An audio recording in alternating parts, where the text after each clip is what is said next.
Welcome back. As the President continues his visit to New York to attend the UN General Assembly, President Abdel Fattah al-Sisi met Palestinian President Mahmoud Abbas, where they discussed the latest developments in the stalled Palestinian-Israeli peace talks.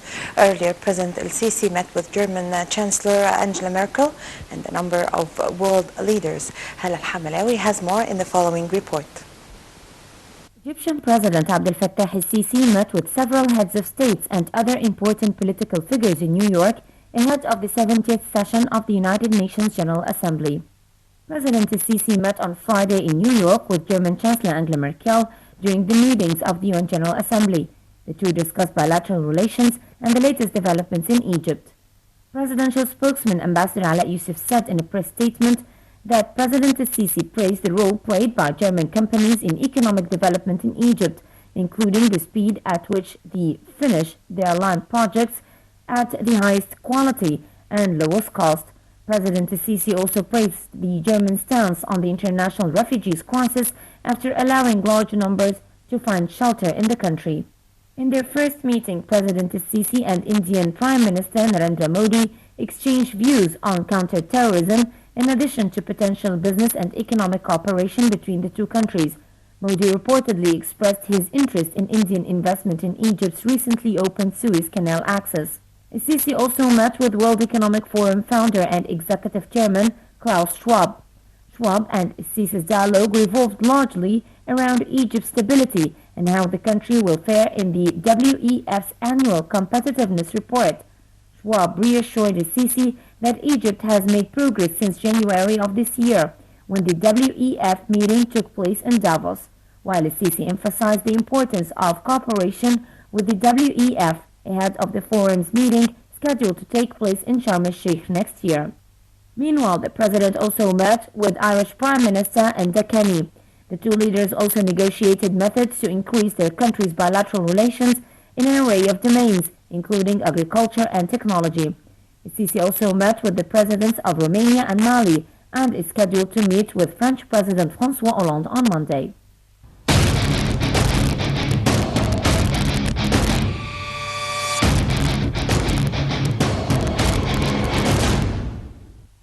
Well, the Finance Ministry announced that the amount of cash collected during the year 2014 and the year 2015 inched up to around 3.418 billion Egyptian pounds, with an increase of 19.4% compared to the figures recorded the year 2013 and the year 2014. More in the following report by Nile TV's Hala al-Hamalawi. Customs collected during the fiscal year 2014-2015 inched up by 3.418 billion Egyptian pounds to record 21.73 billion Egyptian pounds, the Ministry of Finance announced on Saturday. The figures show an increase of 19.4% compared to the figures recorded for the fiscal year 2013-2014. The Ministry of Finance attributed this increase to the revival of economic and security stability in Egypt.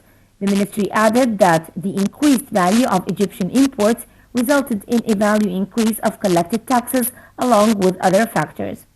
The ministry also said that the regulations and procedures were facilitated in order to improve Egypt's ranking in the Doing Business report, highlighting the waiting period for releasing goods from ports was reduced. The ministry added that the Customs Authority is currently seeking to unify all procedures at all ports in the country.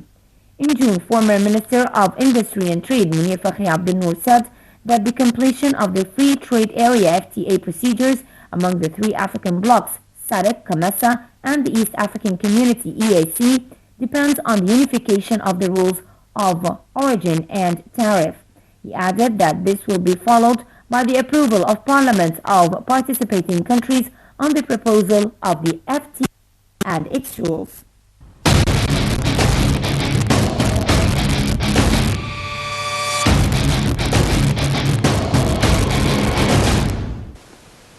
Well, with the aim of launching a global call for peace, a celebration was held marking the International Day of Peace.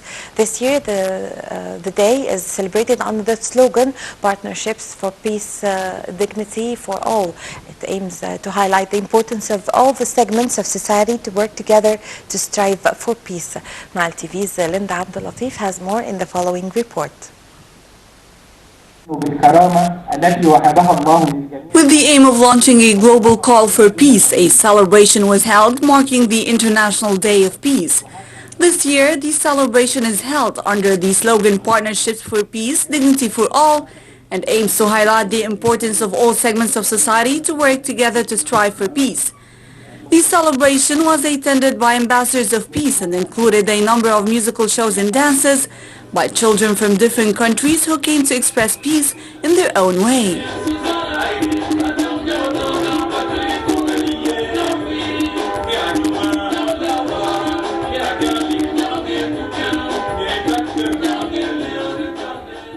We are convinced that peace starts with our heart. The peace that we have inside is the only way to communicate and to create a culture of peace.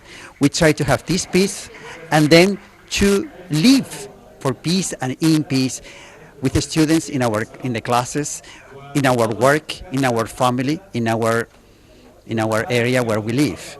So with a concrete act, because we are convinced that peace begins with me, not with the other. I am responsible of peace.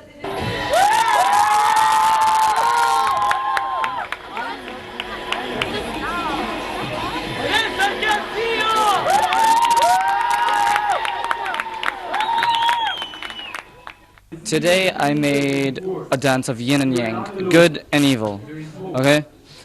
Symbolizing how you by balance, okay? So the dance goes as a Japanese theme and it has a lot of hard moves like fast moves and flips and stuff, and then followed by slow and relaxed moves. The message out of this is that you have to find balance to find peace. Without balance, you will never find peace, so you have to balance yourself between good and evil. The celebration was attended by a number of ambassadors who believed that peace could be revived by raising awareness and calling governments to work towards that direction. If all the people, raise their voices and ask their governments to do something about it, then maybe this is the way, because obviously only the political will of the governments will not be enough. So the voice of the people is really important. On the occasion of the International Day of Peace, UN Secretary General Ban Ki-moon said, I call on warring parties to stop the killings, silence your weapons, respect the global ceasefire, and create space for lasting peace. At a time when the world is facing a lot of violence and conflicts, worldwide efforts are done in order to find ways to achieve peace. And on the occasion of the International Day of Peace, the United Nations is calling people around the world to commemorate this day through education and public awareness on issues related to peace. Linda Abdul Latif, Nile TV International.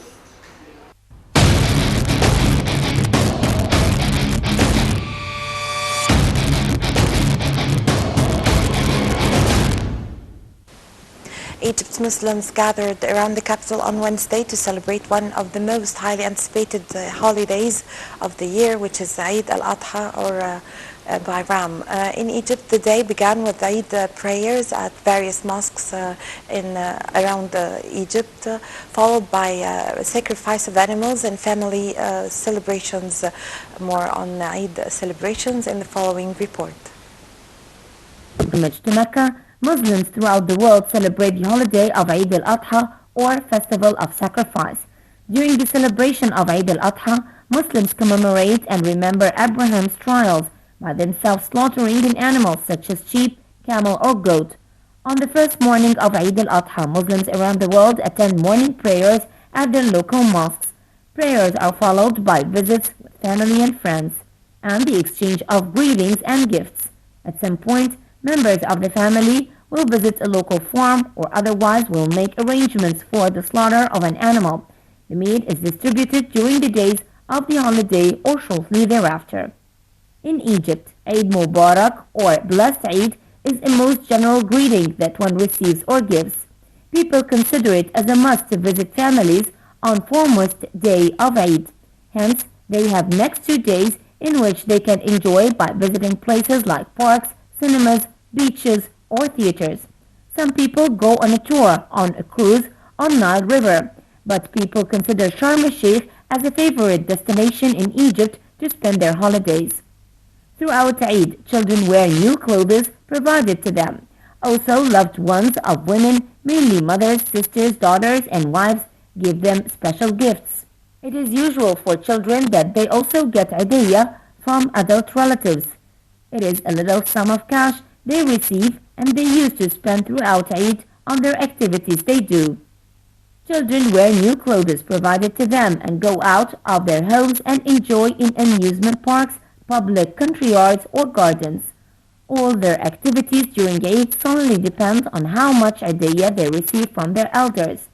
There is a range of amusement parks starting from huge ones that are located on Cairo Nile outskirts, while on Felucca Nile are a common trait of Eid celebration in villages, cities, and towns of Egypt. Family gatherings include eating and cooking of all types of food available in Egypt like fata and meat. Eid al-Adha celebrations last for 4 days.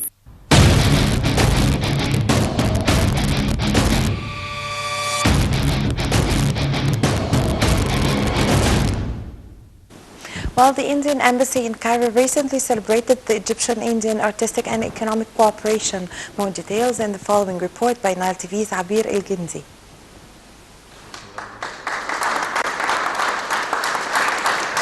The Indian Embassy in Cairo recently celebrated Egyptian-Indian artistic and economic cooperation.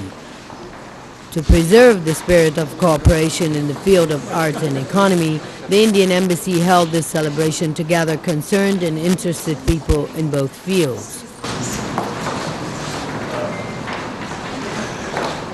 Actually, we are here to celebrate the ITEC. The ITEC is a program for technology, Indian technology program that has been running for the last 50 years, and actually there is a lot of cooperation between Egypt and India in terms of technology, and we are here to celebrate this event, and I think this is adding a lot to the relationship between Egypt and India.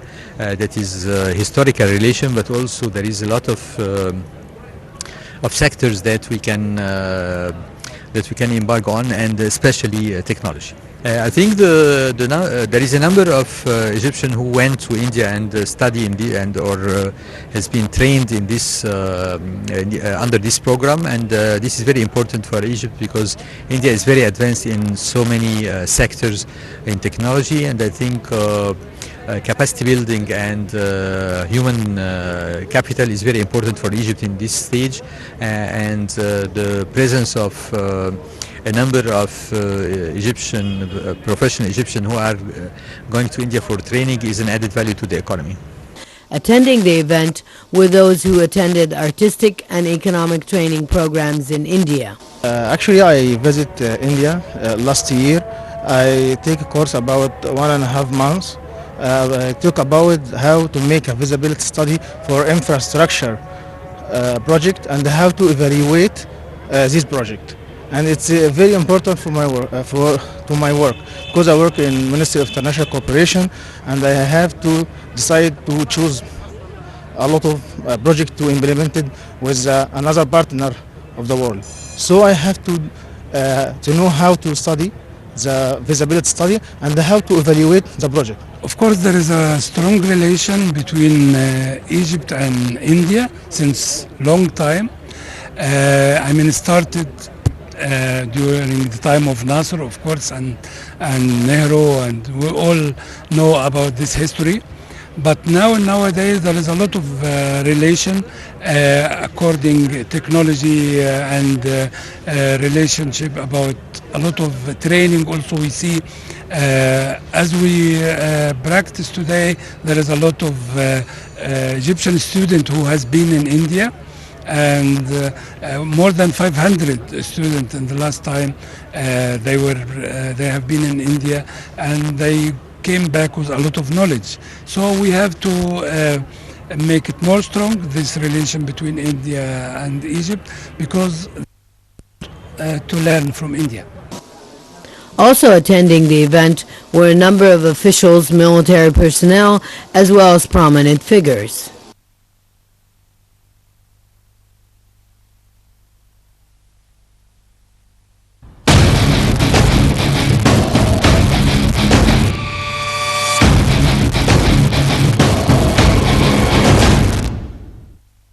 The Cairo Climate Talks is an opportunity to raise society's awareness of environmental issues. The German Science Center recently held talks on promoting sustainable development issues in Egypt. Abir Gendi was at the panel discussions and filed in the following report. German Science Center recently held its regular panel discussions with this week's talks focusing on education. Educational institutions and academia are often the leaders and incubators of innovative thinking. As for the physical environment, energy needs and resources changes, these institutions have the opportunity to lead the way towards adaptation. The 32nd Cairo Climate Talks take a look at how both public and private universities are tailoring their curricula, infrastructure, and environmental awareness in response to such changes.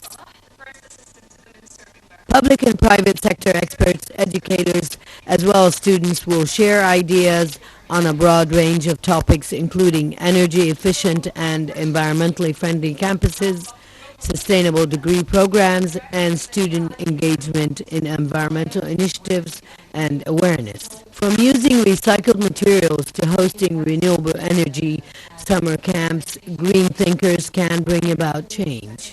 Panel speaker Dr. Mohammed Salhin, who is a professor of integrated urbanism and sustainable design, tells us of the development that can be achieved. Today talks were mainly on sustainability and higher education, and we touched on that topic or that theme from three different angles. First one is the introduction of programs and courses and modules teaching sustainable development and sustainability, and the second one is actually the sustainability of education itself, how we make sure that the education system and the education know-how and knowledge is being sustained over time. And the third one is how we make sure that our campuses and our educational environment are actually sustainable in themselves, how they are actually responsible towards the environment and towards natural resources. I think these are the three lines. Youth in Green is also an organization that promotes sustainable development by attempting to alter youth ideas and attitudes towards their environment. Abdurrahman Gamal, project manager of Youth in Green Egypt, tells us how they work to modify youth concepts towards environment. First of all, we have three activities that we're working on as Youth in Green Egypt at Cairo University. We have awareness campaigns, we have technical projects, and also summer camps. And through these activities, what we were trying to do is to promote sustainable development through these activities. Talking about the awareness campaigns, what we do is to, for instance, teaching the students more about technical stuff, or not technical, but like for instance, recycling papers, how does it work, and the benefits from recycling paper. And also we have other campaigns, or I would say events that we invite decision makers from the Ministry of Environment, for instance, or from the Ministry of Youth. So, and we also invite the youth or the students so they can have a discussion in order to know how are we going, what is our role, or how can we work together so we can promote sustainable development on campus and off campus. We have an example of private universities who works on sustainable development by focusing on it, whether it is environmental or technological, through integrating it into the curriculum. Dr. Rashal Khouli elaborates for us on how this could be done. Sustainable development is a holistic approach. It's in everywhere. It's in the educational system, it's in the cultural setting, it's in the mind setting, it's in the activities, in the doing, and it's in the belief. So sustainable development is only not related to higher education, as we were discussing today. It's related to small kids, and it's related to employees, students, and staff. That's how you can implement things, what you learn on the ground. The Cairo Climate Talks in its 32nd round is concerned with education, focusing on thinking green on university campuses. This is Abir Gindi from Nile TV International at the panel discussion from the German Science Center in Cairo.